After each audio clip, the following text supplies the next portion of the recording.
Well, I trust everybody has a handout. Any lingering questions from last week? Hopefully you all remember what takes place, although remembering too that within the book we do have a lot of recycling or going over the same ground and so forth, and we see that especially in our text this morning that talks about the seven bowls, which seems to be we can call it a recapitulation of the seven trumpets. There are differences, and perhaps it is a new series of judgments, but some of them are so similar that it looks like it may just be the same kind of thing taking place, and we'll see that in a moment. Let me go ahead and begin by reading the first 9 verses. I split the text up throughout our handout so that the text would be a little bit closer to the information we're looking at. So I'm not going to read the whole thing to begin with, but just the section we're going to look at. Actually, what we're going to look at are the 7 judgments, which go all the way through the chapter, but since we're going to focus on the 5th, the 6th, and the 7th, I thought it would be wiser to move the text closer to them. Well, let me read then the first 9 verses. Then I heard a loud voice from the temple saying to the 7 angels, "Go and pour out on the earth the 7 bowls of the wrath of God." So the first angel went and poured out his bowl on the earth, and it became a loathsome and malignant sore on the people who had the mark of the beast and who worshipped his image. The second angel poured out his bowl into the sea, and it became blood like that of a dead man, and every living thing in the sea died. Then the third angel poured out his bowl into the rivers and springs of water, and they became blood. And I heard the angel of the waters say, "Righteous are you who are and who were, O Holy One, because you judged these things. For they poured out the blood of saints and prophets, and you have given them blood to drink. They deserve it." And I heard the altar saying, "Yes, O Lord God, the Almighty, true and righteous are your judgments." The fourth angel poured out his bowl upon the sun, and it was given to it to scorch men with fire. Men were scorched with fierce heat, and they blasphemed the name of God, who has the power over these plagues, and they did not repent so as to give him glory. Now let me just begin by reminding you, as we looked at the trumpet judgments as well, that we don't need to necessarily see these things literally being fulfilled, but I think what we have here is the imagery that is used. Well, actually, in the Exodus, it wasn't imagery; it was actually literal, as far as the boils and the frogs and everything else that took place, the waters turning into blood. But imagery seems to be drawn from that particular event, and it's applied to Jerusalem, it's applied to Israel to show them that the Lord is bringing the curses that He had threatened upon them if they broke the covenant. And remembering that the book of Revelation is a divorce document, a writing of divorce, the scroll with the 7 seals, that the Lord is divorcing Israel for her covenant infidelity, which is breaking the covenant. He's now placing upon her all the curses that He had placed upon Egypt. Now, one thing I want us to notice is that the focus of this text is again upon the land of Israel. If you look at the first verse, when the loud voice from the temple says to the 7 angels, "Go and pour out on the earth the 7 bowls of the wrath of God." Remember at the beginning we saw that as the Lord is bringing judgment, all the tribes of the earth would mourn. The word earth there in the Greek means land. It means, or at least it can mean land, and very often it does. And in this context, that appears to be what it's referring to, since this judgment is upon Israel. So pour out on the land the 7 bowls of the wrath of God. That is poured out upon Israel, the faithless wife that the Lord is judging and putting away.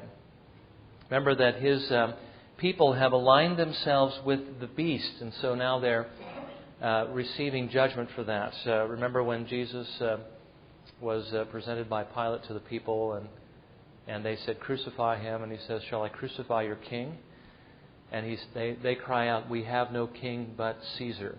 And actually they are aligning themselves with the beast. It's interesting too that we're going to see this a little bit more in the morning services, maybe not next week, but the week after, about how these different countries are actually represented as beasts. You know how in Daniel chapter 2, Nebuchadnezzar has the dream of the statue with the different metals and so forth. And they represent 4 different kingdoms. Later in Daniel chapter 7 and chapter 8, they're represented by various beasts. Beasts that, like for instance, we're going to see this morning that Greece is represented as a leopard because of its swiftness. It conquers the earth very quickly, and it has 4 wings on its back, again giving speed to this thing. It's also represented as a male goat that comes from the west, that just comes charging across towards the ram, which represents Media and Persia, or the Persian Empire at that time, and doesn't touch the ground because of the swiftness with which it's actually running. So countries are often represented as beasts, and here we see the Old Covenant people of God aligning themselves with one of those beasts, which we've seen is Rome. Rome, by the way, is also represented as a very fearsome beast in the book of Daniel. Okay, so we see that in verse 2. The first angel went and poured out his bowl on the earth or on the land, and it became a loathsome and malignant sore on the people who had the mark of the beast and who worshipped his image. And the mark, remember, represents those who have submitted to the beast and who have aligned themselves with him. So basically, the Lord is again answering the prayers of his saints who cry out in Revelation chapter 6, verses 9 and 10, "How long before you avenge our blood on those that are in the land?"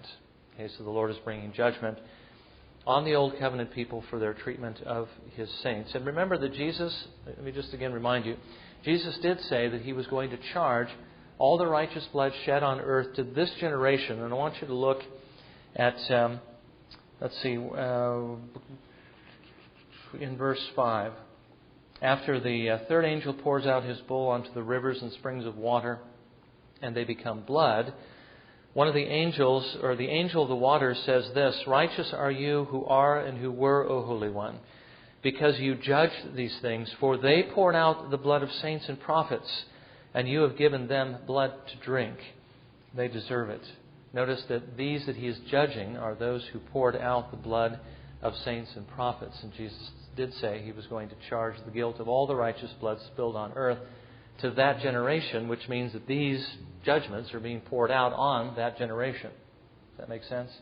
Just want you to see those things that tie it all together. Now what we have next is just a comparison of the trumpet judgments and the bowl judgments, just to show you that they are very similar. They're not exactly the same, but there's so much similarity, it's hard to miss that fact. Now, in the first judgment, you'll see the T refers to trumpet, the B refers to bowl. The first trumpet was a plague on the land, hail and fire mixed with blood. A third of the earth was burned up, the trees were burned up, and all the grass was destroyed. In the first bowl, there's a plague on the land in the form of malignant sores on the beast worshippers. It's possible that these are the same thing. The hail and fire mixed with blood may be that it's bringing burns or sores or something like that on these worshippers of the beast. But both of them are directed, of course, against those who are worshiping the beast, and that is apostate Israel. In the second judgment, the trumpet, a burning mountain is cast into the sea becomes blood, a third of the creatures die, and a third of the ships are destroyed. In the second bowl judgment, the sea becomes blood and every living thing dies. I think you can see the similarity between those two. Except notice that they're more intense. You have a third moving to all. In the third judgment, wormwood, the star called wormwood, falls to the earth and causes the third of the rivers and the springs to become bitter. In the third bowl judgment, the rivers and springs of water become blood. Again, judgments upon the rivers and the springs, both becoming or rendering the water undrinkable. And here again we have that reference to God charging them with the guilt of the shed blood, the righteous blood on earth, so the Lord gives them blood to drink. Now, whether he literally gives them blood to drink or whether he has in mind here what we saw earlier with regard to the trumpets, that there was so much slaughter of Jews during the time of the war between Rome and the Jews that the rivers were actually red with blood. The bodies of water were red with blood. Josephus actually said some of the houses that were burning within Jerusalem were actually extinguished by the blood that was flowing. I mean, there was a lot of blood, a lot of bloodshed. So the idea is God is giving them or rewarding them, paying them back with what they did. They slew the prophets, they slew the saints, those that He sent to them, so the Lord is slaying them, and now their blood is flowing. Okay, that's God's justice is what true justice is, and really what I think our country would benefit from. People would be more afraid to do something to their neighbor if they knew that that was going to be done back to them, that same thing, right?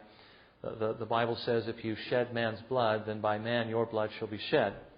If somebody commits murder and he knows that he's going to be executed for it, then he would be less likely to commit a murder. If somebody steals something and he has to give it back, and then he has to give back that much again, so he suffers the same loss that he inflicted on his neighbor, I think they would think twice about doing that. Instead, they just spend a little bit of time in jail, it seems, and that's about it. Okay, the fourth judgment you'll see on page 2. Plague on the heavens, a third of the sun, moon, and the stars are darkened. And the bowl judgment is also a plague that has to do with the heavens. The sun becomes hot and scorches men. It looks like there's a difference between those two. In one case, they're darkening. In the other case, they seem to be getting hotter. At least the sun's getting hotter. I think that imagery of the sun, the moon, and the stars being darkened often refers to an overthrow of governments. And certainly that's the case here. But whatever the difference is, it certainly seems to be more intense. And again, the bowl judgments are more intense. And I just point out again that these plagues are very similar to the plagues that are poured out upon Egypt. Since Jerusalem has become like Egypt, she receives the plagues of Egypt. In the fifth judgment, in the trumpet, the bottomless pit is opened. There's darkness. Darkness, I think, caused by the smoke that comes out of the pit. The smoke seems to be in the form of locusts. The locusts, as they are described a little bit more closely, actually resemble men and sound like an army, because they do refer to an army. And it's given to them to torment men for 5 months. And when we looked at the trumpets, we saw how the armies of Rome laid siege to Jerusalem for a 5-month period. And the people who were in the city certainly suffered torment. The fifth bowl judgment, the throne of the beast is judged. The kingdom of the beast becomes darkened. Men are afflicted and they blaspheme God for their pain. Now we're going to get into that one a little bit more closely. So just see the similarity between the two of the idea of judgment coming, darkness, and men afflicted and blaspheming God with regard to pain. The idea of tormenting men for 5 months. I think it's referring to the same thing. The sixth judgment, the trumpet judgment, the 4 angels are released at the Euphrates. The armies march forth and kill a third of men. In the bowl judgments, the Euphrates is dried up to make way for the kings of the east. And we're going to see that a little bit more carefully too. How, as a matter of fact, there were legions of troops that we saw when we looked at the trumpet judgments that were quartered at the Euphrates. And now they are called upon to finish this war against the Jews. So you see again how this relates to Jerusalem. And then the seventh judgment. In the trumpet judgment, the mystery of God is finished. The temple is about to be destroyed, which means that, it says that the mystery of God is finished. And the mystery of God really has to do with the fact that Gentiles would be brought into relationship with God as the Jews had been. And the temple itself represented by its wall of partition, the court of the Gentiles, that kept the Gentiles from actually entering into and becoming one with the people of God.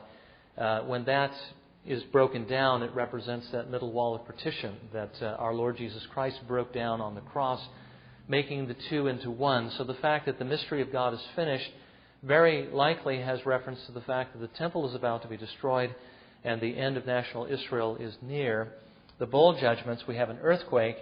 The city is split into thirds, and there are great hailstones that fall from heaven that obviously fall on men and crush them. And we're going to see that is really referring to the same thing, the destruction of Jerusalem, and in this case, the Lord actually stoning Jerusalem or stoning Israel for her infidelity, which was the judgment that God required for adultery. Okay, so you see the parallel anyway that exists between these. You see something, I hope, if you've read or remember the 10 plagues upon Egypt, the similarity between those things, and you remember the fact that Jerusalem is referred to as Egypt in the book. But let's focus in then on the last three bowls, beginning with the fifth, the plague on the throne of the beast and his kingdom, unless there's any questions up at this point. If you have any questions, feel free to jump in. Is it making sense? Is it all okay? All right.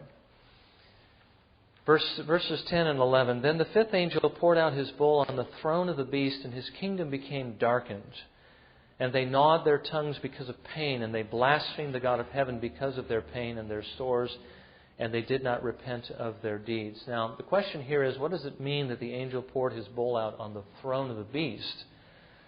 Well, there's really three possibilities. There could be more, I suppose.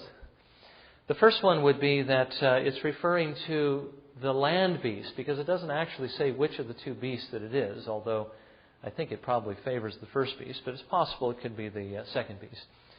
The second beast, you remember, we looked at, could be either the high priestly aristocracy, the priests, the Sanhedrin, and so forth, that had aligned themselves with Rome in order to maintain their authority and their position and their affluent lifestyle and so forth. That's something that they would, even though they didn't like Roman oppression and authority, they did know that by aligning themselves with Rome, they would be able to keep what they wanted, and that's why you have the harlot, for instance, seated upon the beast, and why the beast then turns against the harlot and destroys her. The harlot is Babylon. Babylon is Jerusalem. Jerusalem also is, at least in some degree, represented by the second beast. Okay, so it could be that there's judgment poured against that particular beast, and in this case it would be by Rome against Jerusalem. And as we're going to see, when the beast turns against the harlot, you have the same kind of imagery there. One turns against the other eventually.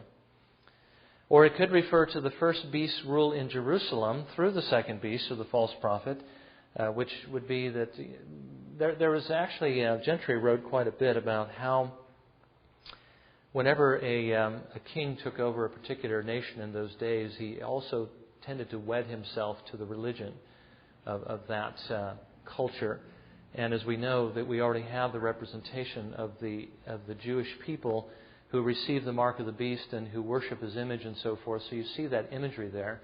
The idea is that the throne of the beast that's being referred to here is his throne in Jerusalem.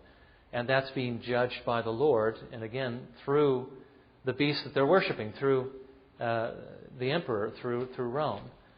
I hope that makes sense. There's some sense in which the emperor, Rome, has set up its throne in Jerusalem, and when the Lord pours out his judgment against the throne of the beast, it's actually referring to Jerusalem. And then there's one other possibility, that it is the throne of the beast himself, which would then point to the Roman civil wars. So three possibilities. Now, one thing that we need to bear in mind is that this judgment very likely has to do with Jerusalem and not with Rome itself, because the theme of the book is judgment upon Jerusalem and not necessarily against Rome, although there was the fatal wound of the beast that represented the Roman civil wars that was healed, and everybody marveled after the beast and followed him and so forth. But there's really no judgment against him. The beast, which is either Nero as an individual or Rome collectively, is not the recipient of any of the other, at least the seal or the trumpet judgments, so it seems strange that one of these judgments would be poured out upon Rome. And also the 7 bowls are said to be poured out on the land, which is what we saw at the very beginning, as well as the fact that there are judgments against Jerusalem for shedding the blood of the righteous, of which Rome was certainly a part, but was not held responsible for.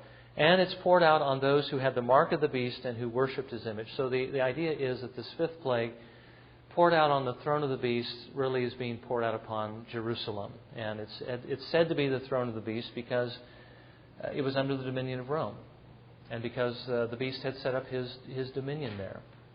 Okay. Now the 6th plague. Let me just read verse 12, because we'll look at Armageddon just under this. The 6th angel poured out his bowl on the great river, the Euphrates, and its water was dried up, so that the way would be prepared for the kings from the east. Now the 6th bowl, like the 6th trumpet, has to do with the releasing of Roman legions that are stationed at the Euphrates.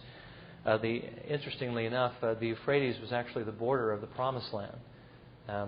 even though we often think of Israel as bordered by the Mediterranean and by Egypt its south, and is it Syria perhaps towards the north? I forget the northern border exactly, but we often think that it's bordered by the mountains and it doesn't extend further over towards the Euphrates. But actually, when the Lord maps out for them the land that He's promising to give to Abraham and the land they actually possessed, it actually has its border all the way out to the Euphrates. So here on this easternmost border, the Lord prepares these Roman legions, or at least allows them now to come. Now, it's interesting when you think about it that the imagery of the Euphrates drying up so that they can actually come over. I don't know that they were stopped by the Euphrates, that the Euphrates literally had to be dried up, but I think the imagery here is referring to just the opposite of what the Lord did in Egypt. Remember how He parted the Red Sea and He brought His people safely through, and then when Pharaoh and his armies tried to follow them, the Lord drowned them all in the Red Sea. The Lord actually delivered His people by drying up the sea and letting them go through. In this case, He's judging His people by drying up the river and letting the enemies come through. So instead of destroying the enemies, this time the Lord is bringing the enemies through in order to destroy them because of the fact they broke the covenant, and the covenant curses come upon them. When the Lord describes in Deuteronomy, I think it's chapters 28 through 30, the blessings and the curses that they were to recite on Mount Ebal and Mount Gerizim, you'll notice that the curses are the direct opposite of the blessings. He tells what all the blessings are going to be, and then He reverses all those and tells them if they break His covenant, all these curses are going to be just all those blessings taken away, and you're going to get just the opposite. Well, here we see a reversal of the blessings of God. I mean, in the blessings of God, He protects His people. He dries up the sea. He lets them walk through safely. But in the curse, He actually dries it up to let His enemies come through. Do you see the point there? The correlation between the two. Now, we have a couple of quotes here from Josephus to tell us about these armies that were quartered there, as well as some of the other armies that came from the kings of the east that joined with them, since they were under Rome's dominion anyway, and probably would be attacked by Rome if they didn't provide the soldiers to fight. And by the way, as we're going through this, we need to remember that everything that was taking place during this time frame was not just those 5 months of Jerusalem being besieged. There was war that was going on for quite some time before that. That was the final escalating, end of the war after they strangled them out. But there was war all over Israel, all over Palestine. There was lots of blood being shed. So there was a lot of skirmishes, a lot of battles going on.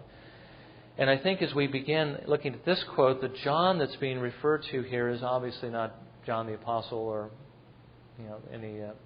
anyone that had to do with Christ, but this is one of the leaders, I think, of the three factions that we're going to see with regard to the Jewish civil war that was going on within the city. And that was actually going on not just during the time of the siege, but it was going on during the time of the wars. As soon as the wars began, I think the faction among the Jews began, and John was one of the leaders of the three factions. So the Jews, in other words, are organizing and they're fighting against the Romans. And that'll make sense of this particular passage. Now, thus did John hope to be too hard for his enemies by these engines constructed by his impiety. We didn't see what those engines were, but something that had to do with warfare. But God Himself demonstrated that His pains would prove of no use to Him by bringing the Romans upon Him before He had reared any of His towers. For Titus, when he had gotten together part of his forces about him, and had ordered the rest to meet him at Jerusalem, marched out of Caesarea. He had with him those 3 legions that had accompanied his father when he laid Judea waste, together with that 12th legion which had been formerly beaten with Cestius. Which legion, as it was otherwise remarkable for its valor, so did it march on now with greater alacrity to avenge themselves on the Jews, as remembering what they had formerly suffered from them. Of these legions he ordered the 5th to meet him by going through Emmaus, and the 10th to go up by Jericho. he also moved himself together with the rest, besides whom marched those auxiliaries that came from the kings, being now more in number than before, together with a considerable number that came to his assistance from Syria. Those also that had been selected out of these 4 legions and sent with Mucianus to Italy had their places filled up out of these soldiers that came out of Egypt with Titus, who were 2,000 men chosen out of the armies at Alexandria. There followed him also 3,000 drawn from those that guarded the river Euphrates, as also there came Tiberius Alexander, who was a friend of his, most valuable, both for his goodwill to him and for his prudence. So anyway, we have some allusion here to the kings, and we also have the reference to the troops that were quartered at the Euphrates that are now being gathered to help finish the war. This next reference gives us some of the names of the kings that were involved in this warfare. But as to Titus, he sailed over from Achaia to Alexandria, and that sooner than the winter season did usually permit. So he took with him these forces he was sent for, and marching with great expedition, he came suddenly to Ptolemais, and there finding his father, together with the 2 legions, the 5th and the 10th, which were the most eminent legions of all, he joined them to that 15th legion which was with his father. 18 cohorts followed these legions. There came also 5 cohorts from Caesarea, with 1 troop of horsemen, and 5 other troops of horsemen from Syria. Now these 10 cohorts had severally 1,000 footmen, but the other 13 cohorts had no more than 600 footmen apiece, with 120 horsemen. There were also a considerable number of auxiliaries got together that came from the kings Antiochus and Agrippa and Sohemus, each of them contributing 1,000 footmen that were archers and 1,000 horsemen. Malchus also, the king of Arabia, sent 1,000 horsemen besides 5,000 footmen, the greatest part of whom were archers, so that the whole army, including the auxiliaries sent by the kings, as well horsemen as footmen, when all were united together, amounted to 60,000, besides the servants, who, as they followed in vast numbers, so because they had been trained up in war with the rest, ought not to be distinguished from the fighting men. For as they were in their master's service in times of peace, so did they undergo the like dangers with them in times of war, insomuch that they were inferior to none, either in skill or in strength, only they were subject to their masters. So the idea here is you again have the drying up of the Euphrates. You have that allows the armies to march as well as the kings of the east, and you see the kings that are involved in this and all the armies that they're providing in some detail, as written in Josephus' The Wars of the Jews. Now they gather together to Armageddon. And this, as you know, is one of the most famous passages next to Revelation 20, the 1,000 years and so forth. The idea of Armageddon. When does Armageddon take place? Or has Armageddon already taken place? It's another one of those things that would blow the socks off a dispensationalist, right? And most people in the church today, the idea that Armageddon has already happened. Okay. Well, in this view, Armageddon has already taken place. Okay, verses 13 through 16. And I saw coming out of the mouth of the dragon, and out of the mouth of the beast, and out of the mouth of the false prophet, 3 unclean spirits like frogs, for they are spirits of demons, performing signs, which go out to the kings of the whole world to gather them together for the war of the great day of God the Almighty. Behold, I am coming like a thief. Blessed is the one who stays awake and keeps his clothes, so that he will not walk about naked, and men will not see his shame. And they gathered them together to the place which in Hebrew is called Armageddon. Now, the idea here is that the frogs represent these evil spirits that are going out to gather the kings together for this great war. Now, I've just read to you several quotes of the kings supplementing the armies of Rome in order to bring judgment against Jerusalem or against Israel. And the idea that these are frogs, it could just, I looked through the scriptures to find reference to frogs. There aren't a great number of them, but the only one that seems to stick out, because it's practically the only one that's there, and all the other references refer to that, are the frogs that came out of the Nile after the waters turned into blood in Egypt. So the imagery of the frogs may just simply be a part of the curse upon Egypt that is being placed upon Jerusalem. But the idea is that through the influence of the dragon, through the influence of Rome, and through the influence of the false prophet. And now here's where it may be a little bit difficult to identify the false prophet with the Jewish high priestly aristocracy, because I'm not sure that they would necessarily want to turn on their own people. I'm not sure exactly how that works out, but we saw one other possibility was the Roman procurator could be the false prophet, the one who is enforcing emperor worship in the land, the one who is on site, as it were. They're gathering together all of these armies in order to fight in this battle of the great day of God, the Almighty. Now, before we get to that, there is just one parenthesis that we just read in verse 15, which sounds very familiar, doesn't it? Behold, I am coming like a thief. You've heard about the movies The Thief in the Night, and the idea that Christ is coming at a time when you don't expect Him, make sure that you're ready and so forth. And undoubtedly that will happen someday like that, but I think His coming like a thief here may have been representing something else. And that is, of course, as Jesus says in Matthew chapter 24, make sure that you're on the alert at all times, because His coming was going to be like a thief. And if the head of the household had been ready, if he had been on the alert, then the thief would be able to take him unawares, because the thief is one who comes in the night, right? So you too be on the alert, because this day is coming when you don't expect it. And the day that He's referring to here is not the second coming of Christ, but He's talking about the time of this besieging of Jerusalem. When you see Jerusalem surrounded by the armies, then let those who are in the field flee.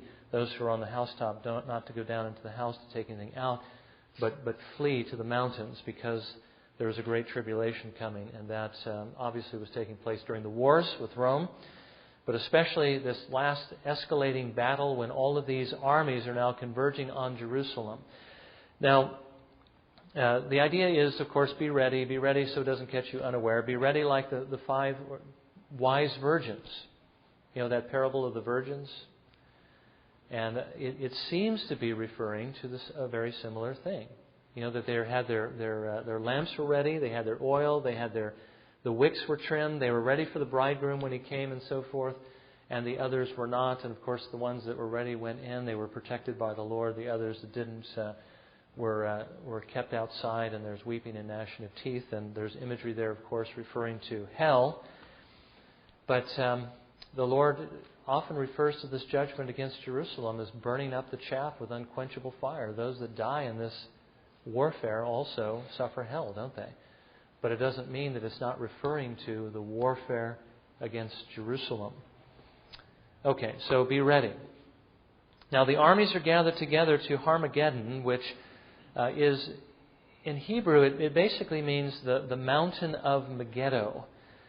Megiddo is was a Canaanite city. I don't think it exists today. It was actually built on a hill. It was next to a mountainous region. Megiddo is actually a famous place in the history of Israel, because in the plain that is surrounding Megiddo, or at least it's next to it, there were a couple of very important battles that were fought there. There was one that was actually a battle of great victory, but there was another battle that took place there that was a great defeat for Israel, so much so that it became a byword for Israel. And I think the image here is being used to evoke that defeat that took place against Israel when Josiah went out to meet Pharaoh Necho and was defeated, and he was killed. Let me just read for you a dictionary article from Easton's Bible Dictionary that gives you a synopsis of that at the top of page 5. Megiddo, the place of troops, originally one of the royal cities of the Canaanites, belonged to the tribe of Manasseh, but does not seem to have been fully occupied by the Israelites till the time of Solomon. The valley or plain of Megiddo was part of the plain of Esdraelon, the great battlefield of Palestine. It was here Barak gained a notable victory over Jabin, the king of Hazor, whose general Sisera led on the hostile army. Barak rallied the warriors of the northern tribes, and under the encouragement of Deborah the prophetess, attacked the Canaanites in the great plain. The army of Sisera was thrown into complete confusion and was engulfed in the waters of the Kishon, which had risen and overflowed its banks. Many years after this, BC 610, Pharaoh Necho II, on his march against the king of Assyria, passed through the plains of Philistia and Sharon. And King Josiah, attempting to bar his progress in the plain of Megiddo, was defeated by the Egyptians.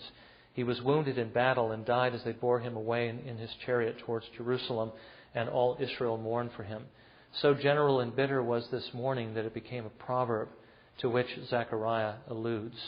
The idea of on the plains of Megiddo that there would be this great weeping. And I think the imagery here has to do, of course, with Israel's great defeat that took place, actually it was Judah's in this case, on the plains of Megiddo. But all these armies are being gathered together, as it were, to fight here. But the thing is, they're not literally gathered to the plain of Megiddo next to Armageddon, but rather it's an image of Israel's impending destruction. Does that make sense? Okay. So again, it's an image of defeat drawn from the Old Testament applied to this particular situation, so that the Lord is communicating to them that as Israel or Judah was defeated at Megiddo, so they would be defeated here. Now the seventh plague, verses 17 through 21. Then the seventh angel poured out his bowl upon the air, and a loud voice came out of the temple from the throne, saying, "It is done." And there were flashes of lightning and sounds and peals of thunder. And there was a great earthquake, such as there had not been since man came to be upon the earth. So great an earthquake was it, and so mighty. The great city was split into 3 parts, and the cities of the nations fell. Babylon the Great was remembered before God to give her the cup of the wine of his fierce wrath. And every island fled away, and the mountains were not found.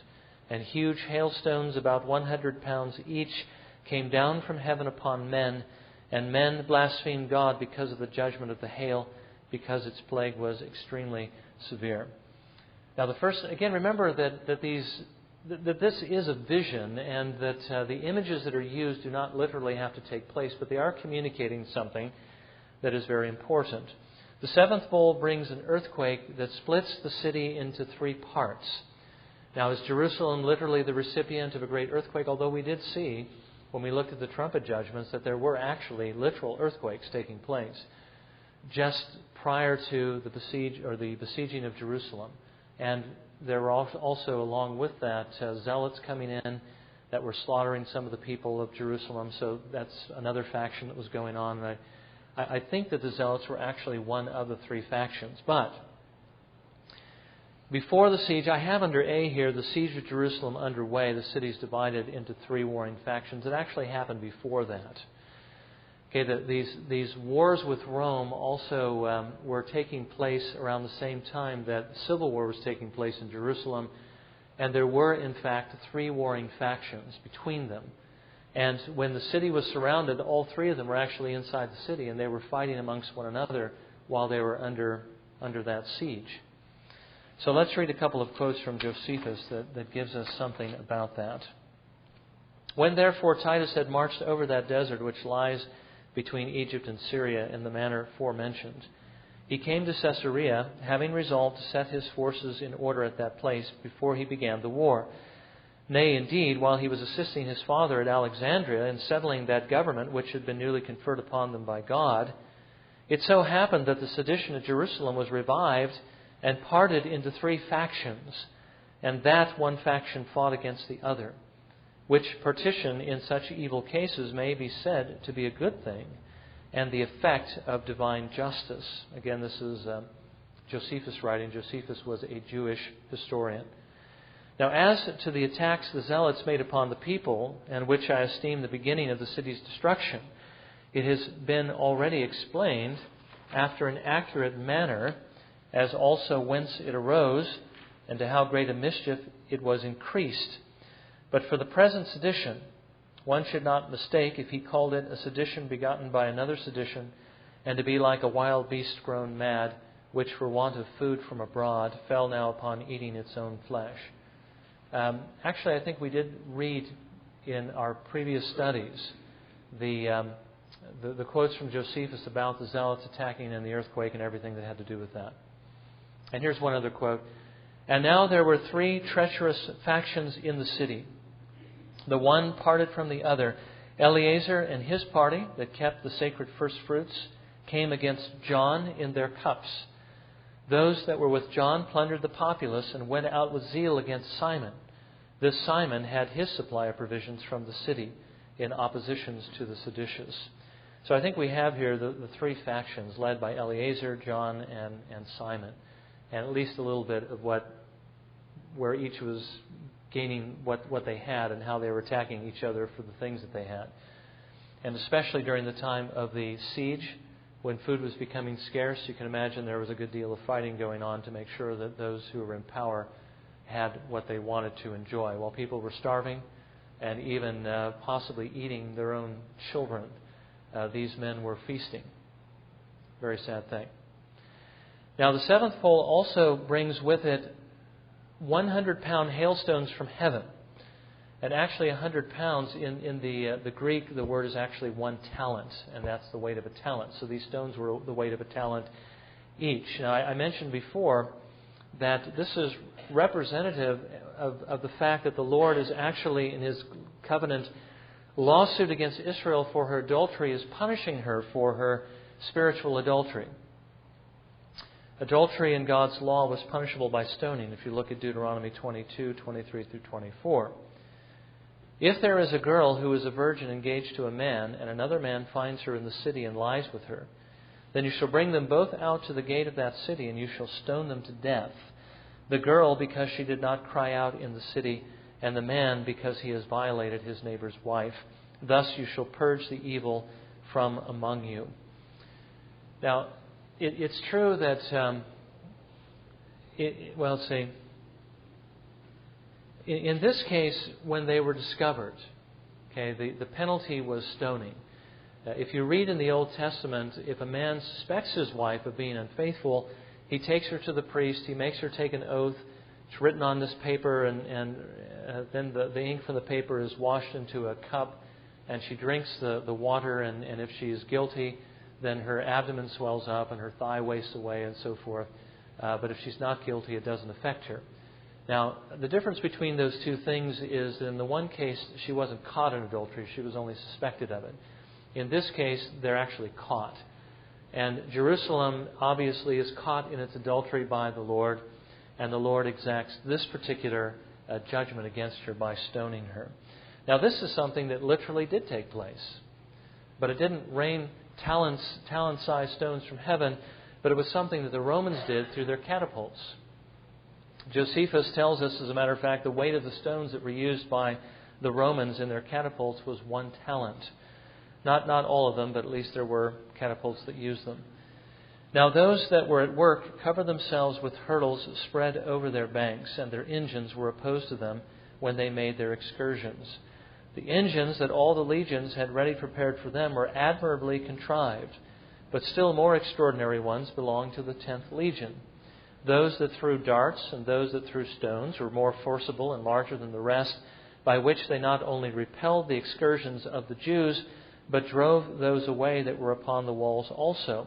Now the stones that were cast were of the weight of a talent, and were carried 2 furlongs and farther. The blow they gave was no way to be sustained, not only by those that stood first in the way, but by those that were beyond them for a great space.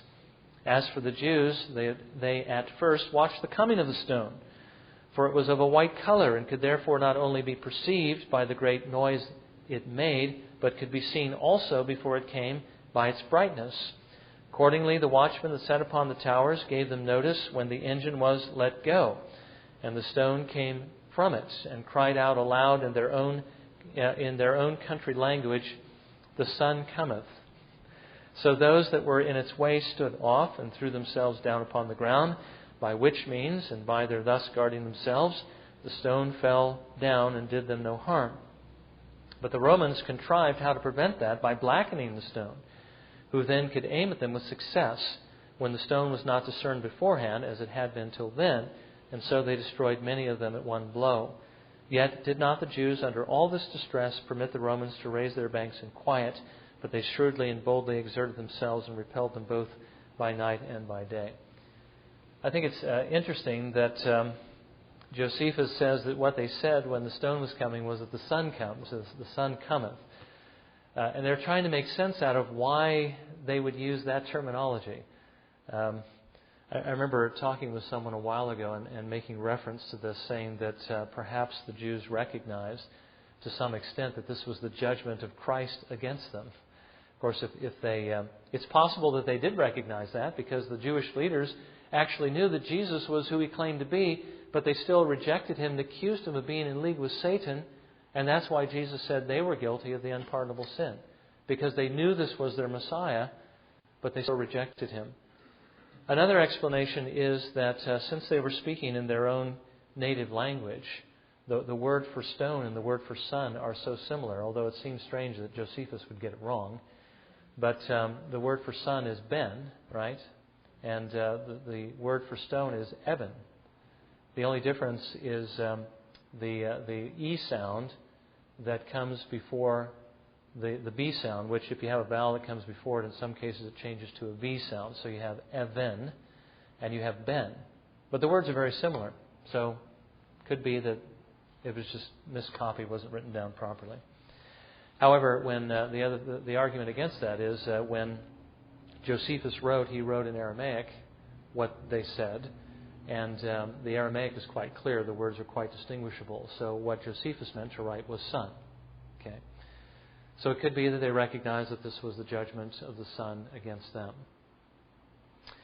Okay, so that covers chapter 16 and gives us some idea of how these events can be applied to the war of Rome against the Jews, and how this can be judgment upon Jerusalem, and why the Lord is judging them, and how the imagery too, or the actual stoning, how the Lord is bearing testimony to the particular crime that they're guilty of committing, by actually stoning them with stones, even though they're launched by the Romans. He is using the Romans to bring His judgments upon them.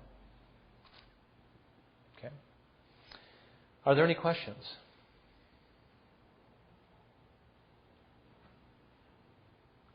Does it all make sense?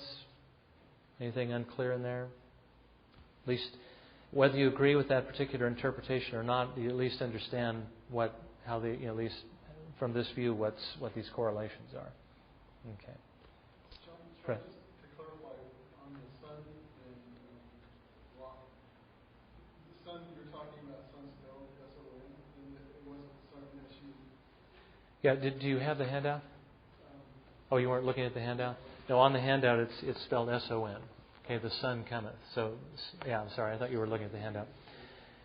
Yeah, son as in child of the Father kind of thing. Okay? All right, well, let's close with a word of prayer. Heavenly Father, we again look at this terrible judgment